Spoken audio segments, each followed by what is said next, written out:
Film की शुरुआत एक लड़की से होती है जो किसी चीज से बचते हुए तैरकर अपने घर में भाग गई थी और छुपने की कोशिश कर रही थी। जबकि सीन कट होकर अब हमें बेनी को दिखाया जाता है। बेनी काफी परेशान नजर आ रहा था, ऐसे जैसे वो किसी बड़े सदमे में हो। सुबह में बेनी की ये सदमे वाली बात हमें कंफर्म भी हो गई, क्योंकि वो अपने दोस्त से भाग कर रहा था कि अब वो चीजों से थक चुका है और ब्रेक लेना चाहता है। उसने प्लान किया था कि वो साइकिल के जरिए क्रो वैली तक जाएगा ताकि उसे दुनिया से दूर थोड़ा सा अपने साथ वक्त गुजारने को मिल जाए। उसके दोस्त को भी इसका ये आइडिया पसंद आया था। थोड़ी देर बाद हम देखते हैं कि बेनी अपनी कार में कुछ चीजें लेकर यहाँ से निकल जाता है। थोड़ा दूर जाने पर एक जनरल स्टोर के बाहर अपनी कार को पार्क करता है और उसमें से साइकिल निकाल लेता है। जनरल स्टोर के अंदर जाकर कुछ चीजें खरीदता है और जनरल स्टोर के अंदर ही हम उसी लड़की को देखते हैं जिसे हमने मूवी के स्टार्ट में डेरा सहमा देखा था। वो इस टाइम बेनी को बहुत ही अजीब तरीके से देख रही थी। बेनी जब बाहर आकर अपनी पार्क हुई कार में से साइकिल पे निकालता है तो वो लड़की बाहर आकर उसे दोबारा से देखने लग जाती है और बेनी अपनी सफर करने निकल जाता है। बेनी बहुत तेजी से साइकिल चलाते हुए क्रो वैली की तरफ बढ़ रहा था। रास्ते में उसे एक झरना दिखाई दिया तो वो पानी पीने के लिए रुक गया। कुछ देर यहीं आराम करने के बाद वो दोबारा अपना सफर शुरू कर देता है और काफी सफर तय करने के बाद एकदम से उसे रुकना पड़ जाता है, क्योंकि उसकी साइकिल का एक टायर ब्रस्ट हो गया था। अभी वो अपनी साइकिल को चेक कर रहा था कि एकदम से पीछे से फुल स्पीड में एक गाड़ी आकर उससे टकरा गई। ये गाड़ी वही थी जिसे हमने जनरल स्टोर के बाहर देखा था और इसमें से लड़की भी वही निकली थी जो जनरल स्टोर पर थी। वो लड़की बेनी की तरह बेहोश होने पर डर जाती है। वो पहले कान लगाकर उसकी हार्ट बीट सुनती है और जब उसे ये कन्फर्म हो जाता है कि बेनी जिंदा है तो वो उसे अपनी कार में डालकर यहाँ से दूर ले जाते हैं। काफी दूर जाने पर इन्हें एक ऐसा कैफे नजर आता है जो आबादी से बहुत दूर था, एक सुनसान इलाके में था। उसने इस घर को जब खटखटाया तो कोई भी उसकी बात नहीं सुन रहा था। उसने विंडो से देखा, हर जगह से देखने की कोशिश की। जब उसे ये बात कन्फर्म हो गई कि अंदर इस टाइम कोई भी नहीं है तो खुद वो विंडो तोड़कर घर के अंदर चली गई। घर में हर चीज पर बहुत ज्यादा डस्ट आई हुई थी, जिससे साफ जाहिर था कि यहाँ पर रहने वाली काफी लंबी अरसे से यहाँ नहीं आई और हो सकता है कि अभी भी ना आए। अब सीन कुछ देर बाद दिखाया जाता है जब बेनी को इसे कैबिन के अंदर होश, उसका बाजू और सर बुरी तरह से जख्मी था और उसको सर में इतना दर्द हो रहा था कि उससे खड़ा नहीं हुआ जा रहा था। यहाँ तक कि उसे ये बात भी याद नहीं थी कि आखिर मेट्रोक्स के साथ हुआ क्या था और वो यहाँ तक कैसे पहुंचा। बेनी के होश आने पर वो लड़की भी उसके करीब आती है जिसने बेनी का एक्सीडेंट किया था। थोड़ी ही बातें करने पर उसे यह अंदाजा हो जाता है कि बेनी को एक्सीडेंट के बारे में कुछ याद नहीं, इसलिए वो खुद भी कुछ सच नहीं बताती। बेनी जब उससे सवाल करता है कि मैं यहाँ पर कैसे आया तो वो झूठ बता देती है कि तुम मुझे रास्ते में बेहोश मिले थे और मैं तुम्हें उठाकर यहाँ करीब अपने अंकल के पेंट हाउस में ले आई। बेनी अब उससे कहता है कि तुम्हें एम्बुलेंस को कॉल क्यों नहीं चाहिए थी, देखो मेरा बाजू कितना जख्मी है। तो ये सुनकर वो लड़की इनकार कर देती है और कहती है कि इस टाइम हम लोग क्रो वैली के अंदर हैं और क्रो वैली में दूर दूर तक कोई भी सर्विस मौजूद नहीं है। बेनी को बहुत ज्यादा ही दर्द हो रहा था तो बेनी ने उस लड़की को अपनी मदद करने को कहा। हालांकि वो लड़की भी कोई डॉक्टर नहीं थी, लेकिन बेनी की बातें सुन सुनकर उसने बेनी का हाथ खींचा और उसकी हड्डियों को, जिसके बाद उसने बेनी को पट्टी की और किचन में आ गई। वो घबराई हुई थी, दिमाग में उसकी अजीब आवाजें गूंज रही थी और एकदम से सारा सीन फ्लैशबैक में चला गया, जहाँ हमें देखने को मिला कि ये लड़की अपनी मॉम के साथ लड़ रही है। अपनी मॉम की बातों से उकताकर जैसे ही वो विंडो के पास जाती है तो विंडो की दूसरी तरफ उसे एक खौफनाक एंटिटी दिखाई देती है, जिसे देखकर वो और भी ज्यादा डर गई। खैर सीन्स दोबारा प्रेजेंट में आ जाते हैं और ये लड़की खाना बनाना शुरू कर देती है।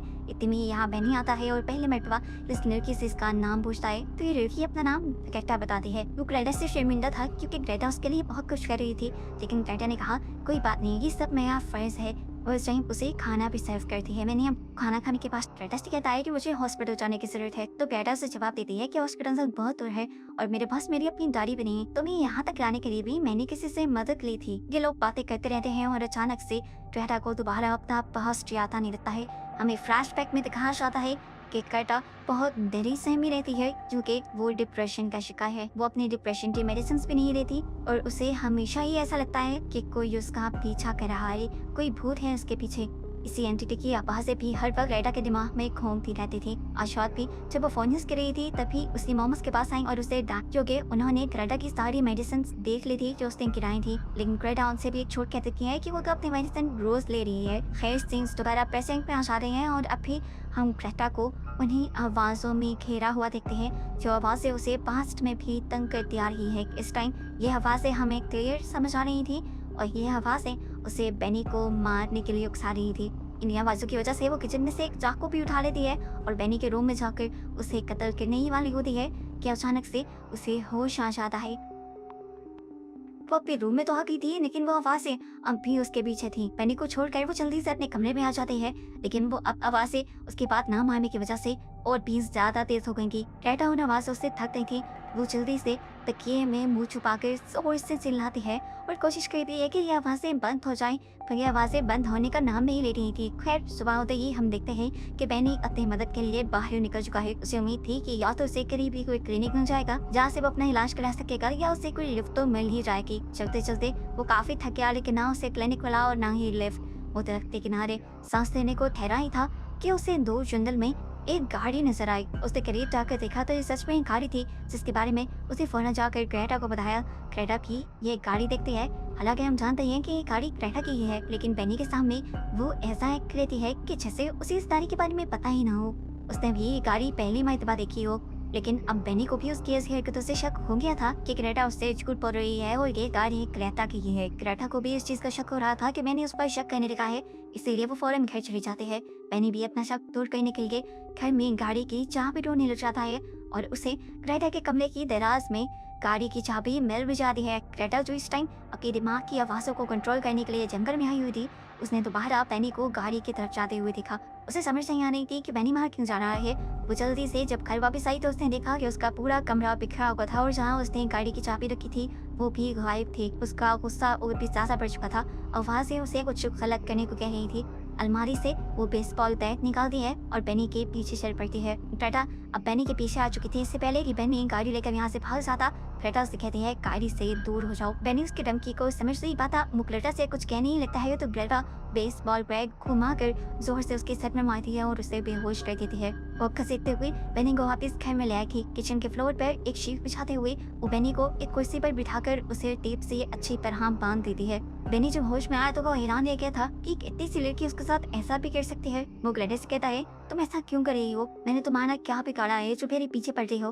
तुम मुझे छोड़ दो, इसके बदले तुम्हें जो चाहिए, जितने भी पैसे चाहिए तुम मुझसे मांग सकते हो। इस टाइम ग्रेटा के सर पे भूत सवार था। वो बेनी की एक बात नहीं सुनती और एक हथौड़ा उठाते हुए उसे धमकी देती है कि अपना असल नाम बताओ वरना मैं तुम्हारा हाथ तोड़ दूंगी। वो अपना असली नाम बता देता है कि उसका नाम डेविड है और डेविड नाम सुनते ही ग्रेटा के दिमाग में चलने वाली आवाजें और भी तेज हो जाती है। उस आवाजों ने अब ग्रेटा को पागल कर दिया था। उन आवाजों के बहकाव में आकर एकदम से डेविड के हाथ पर वो हथौड़ा मारते हुए डेविड को बुरी तरह जख्मी कर देती है। उसके जोर से चिल्लाने पर ग्रेटा के दिमाग में चलने वाली आवाजें भी बंद हो जाती हैं और ग्रेटा भी होश में आ जाती है। होश में आने पर उसे एहसास होता है कि उसने ये बहुत गलत कर दिया था। इसके बाद ग्रेटा डेविड के पास जाती है और उसे एक पिक्चर दिखाती है जिसमें ग्रेटा के साथ उसकी बहन भी थी। और अब डेविड को याद आ गया था कि ग्रेटा उसी लड़की की बहन थी जिसे आज से 8 साल पहले डेविड ने एक एक्सीडेंट में मार दिया था। सच्चाई को अपने सामने देखते हुए डेविड भी बुरी तरह घबरा जाता है। डेविड अब बहाने बनाने लगा था। वो कहता है कि इस एक्सीडेंट पे मेरी गलती नहीं थी, तुम्हारी बहन ही मेरे सामने आ गई थी और जैसे ही मैं उसकी मदद करने के लिए उतरा तो वो मर चुकी थी। ग्रेटा कहती है झूठ, बिल्कुल झूठ। तुमने जब उसे देखा तब वो जिंदा थी, तुम्हें मदद के लिए बुला रही थी और तुमने डरकर उसकी मदद नहीं की और वहाँ से अकेले मरने के लिए छोड़ दिया। यहाँ डेविड उसे यकीन दिलाने की कोशिश करता है कि मेरे यकीन मानो, मैंने उसे चेक किया था। उम्मीद ये थी। अब ग्रेटा उसे कहते हैं कि तुम उस दिन नशे में थे, तुम्हें कुछ याद नहीं था। एकदम से दोबारा ग्रेटा के दिमाग में वही आवाजें चलना शुरू हो जाती हैं जो उसे डेविड को मार देने को कह रही थी। वो चिल्ला चिल्ला कर डेविड को अपनी जिंदगी में आने वाली हर मुसीबत का जिम्मेदार ठहरा रही थी और अब एक हथौड़े से उसका सर भी फाड़ने वाली थी। इससे पहले कि वो डेविड को मार देती, उसे बाहर से एक ट्रक की आवाज सुनाई देती है जो उनके घर की तरफ आ रहा था। असल में वो इस घर का ऑनर था और वह बाहर जाकर उससे पूछती है और जो आदमी से पूछता है कि तुम कौन हो, तो वो बड़ा मासूम सा मुंह बनाकर कहती है कि मैं यहाँ से गुजर रही थी, मेरा एक्सीडेंट हो गया तो मुझे मजबूरी में यहाँ पर पनाह लेनी पड़ी। अब वो इस आदमी को अंदर जाने से रोकने के लिए कहते हैं क्या आप मुझे थोड़ी दूर तक की लिफ्ट दे देंगे। वो आदमी ग्रेटा की बात का जवाब नहीं देता और उसके कपड़ों पे लगे खून को देखकर वो जान जाता है अंदर कुछ गड़बड़ जरूर चल रही है। इसलिए वो ग्रेटा को साइड पे कहते हुए जल्दी से करके अंदर जाता है। इससे पहले कि वो किचन की तरफ जाकर डेविड को देखता नीचे पड़ा हुआ बेसबॉल बैट उठाती है और एक और मर्तबा उसे घुमाते हुए इस बूढ़े आदमी को भी बेहोश कर देती है। इस मर्तबा तो खून बहुत ज्यादा बह रहा था, उसे बहुत जोर से हिट कर दिया था। इतना तेज खून देखकर उसे दोबारा जब होश आया तो उसे एक और मर्तबा एहसास हुआ कि उसने बहुत गलत कर दिया है। उसने खून भी रोकने की कोशिश की लेकिन अब कोई फायदा नहीं था। ग्रेटा उसके दिमाग को डैमेज कर रखी थी और खून बहने की वजह से उसकी मौत भी हो गई थी। ग्रेटा पूरी तरह टूट जाती है। वो इस आदमी को यहीं पर छोड़कर एक कमरे में जाती है और अपनी बहन की पिक्चर को देखकर रोने लग जाती है। जहाँ डेविड से काफी टाइम से किचन में बना हुआ था, उसे भी ग्रेटा के पास ना होने की वजह से यहाँ से भागने का मौका मिल गया था। उसे किचन में जमीन पर पड़ी एक छुरी दिखाई देती है, जिसे उठाने के लिए वो अपने आप को जमीन पर गिरा देता है और छुरी से अपने हाथों को खोलने की कोशिश करता है। काफी देर की कोशिश के बाद वो अपना जैसे ही एक हाथ खोल रहा है तो फौरन ही अपना मुंह, दूसरा हाथ और अपनी टांगे भी आजाद के वाले पाए और तेजी से काउंटर पर पड़ी गाड़ी की चाबी लेकर यहाँ से भागने की कोशिश करता है। वो गाड़ी को फौरन स्टार्ट करके यहाँ से भागना चाहता था, लेकिन उसकी शायद किस्मत ही खराब थी, क्योंकि गाड़ी का इंजन अब काम नहीं कर रहा था। इतने में ओलिविया को भी कुछ आवाजें आ गई थी। उसने जब जाकर देखा कि डेविड वहाँ पर नहीं है तो वो फौरन डेविड को पकड़ने के लिए गाड़ी की तरफ आई, क्योंकि वो जानती थी कि डेविड गाड़ी लेकर भागी था। डेविड भी जब जंगलों में भागने की आवाज सुनता है तो जल्दी से गाड़ी से निकलकर छुप जाता है। यहाँ पर ग्रेटा बुरी तरह से डेविड को ढूंढ रही थी उसे मारने के लिए, लेकिन डेविड इस टाइम एक दरख्त के तने के नीचे छुपा हुआ था। ग्रेटा उसके पास से भी गुजर गई, लेकिन उसे शक भी नहीं हुआ। यहीं पर बहुत ही ज्यादा सदमे में डेविड को वो सब याद आता है जो चंद साल पहले उसने किया था। क्रोवेरी से एक मरतबा जब वो नशे में गुजर रहा था और उसने साइकिल पर सवार ग्रेटा की बहन का एक्सीडेंट कर दिया था। वो उसकी मदद करने के लिए बाहर पे निकला था, लेकिन उसने देखा कि ग्रेटा की बहन बेहोश हो चुकी है। उसकी नब्ज चल रही थी, वो जिंदा थी, लेकिन डेविड के अंदर इतनी हिम्मत नहीं थी कि वो इस लड़की की मदद कर सके। पुलिस के चक्रों से बचने के लिए वो दोबारा अपनी गाड़ी में बैठा और यहाँ से भाग गया। वो आज भी उसे वाकये की वजह से बहुत ज्यादा शर्मिंदा था। उसे दुख था उसने जो किया था, लेकिन फिलहाल वो इन सारी चीजों की वजह से अपनी जान नहीं गंवाना चाहता था। उसे जब महसूस होता है कि ग्रेटा वहाँ से दूर चली गई है तो वो दरख्त के नीचे से निकल कर बाहर आ जाता है। डेविड को याद आया था कि वो घर का ऑनर जो यहाँ आया था वो ट्रक में आना था। वो उसका ट्रक लेकर यहाँ से भागने का प्लान करता है और जैसे ही घर आता है और चाबियां ढूंढने की कोशिश करता है तो ब्रेका छुरी के ऊपर उसी ऑनर के ट्रक की चाबियां लटकाई एकदम से डेविड के सामने आ गई। डेविड उसे फैसला किया कि वो हिम्मत करेगा और गाड़ी की चाबी लेगा, लेकिन जैसे ही खड़ा हुआ तो फौरन से ग्रेटा उन चाबियों को साइड पर गिराते हुए चाकू से उसके ऊपर हमला करने की कोशिश करती है। ग्रेटा और डेविड दोनों नीचे गिर जाते हैं। ग्रेटा पूरी तरह से डेविड को मारने की कोशिश कर रही थी और डेविड अपने आप को बचाने की इसी सबके चक्कर में डेविड ग्रेटा को पूरी तरह अपने काबू में भी कर लेता है। वो जो उसके हाथ से चाकू लेना चाहता था और ग्रेटा फोर्सफुली चाकू उसके पेट की तरफ बढ़ा रही थी, इसी थकम पहले में वो चाकू ग्रेटा के ही पेट में स्टैक हो जाता है और ग्रेटा खुद ही यहाँ पर मर जाती है। डेविड जल्दी से यहाँ से गाड़ी की चाबियां उठाता है और फौरन ट्रक की तरफ भागता है। वो ट्रक लेकर यहाँ से जाने ही वाला था, लेकिन फौरन उसे एहसास हुआ कि हो सकता है ग्रेटा अभी जिंदा हो। वो पहले वाली गलती दोहराना नहीं चाहता था। वैसे किसी मासूम इंसान को अब मैंने नहीं देना चाहता था, इसलिए वो ग्रेटा की मदद करने के लिए वापस आया। घर में वापस आते हुए उसने नब्ज चेक की, अभी ग्रेटा जिंदा थी। वो ग्रेटा को ही कपड़े पर लेटाते हुए खींचते हुए गाड़ी तक ले आया। डेविड जल्द से जल्द उसे हॉस्पिटल पहुंचाना चाहता था। सफर आता तय हो चुका था, तभी ग्रेटा को होश आ गया। होश पाते ही ग्रेटा ने अपने पेट से चाकू को निकाल लिया और खून की लहरें वहां बहकिंग को रोकने के लिए डेविड ने फौरन से गाड़ी रोकी और ग्रेटा का खून रोकने में मदद की, लेकिन अब कोई फायदा नहीं था।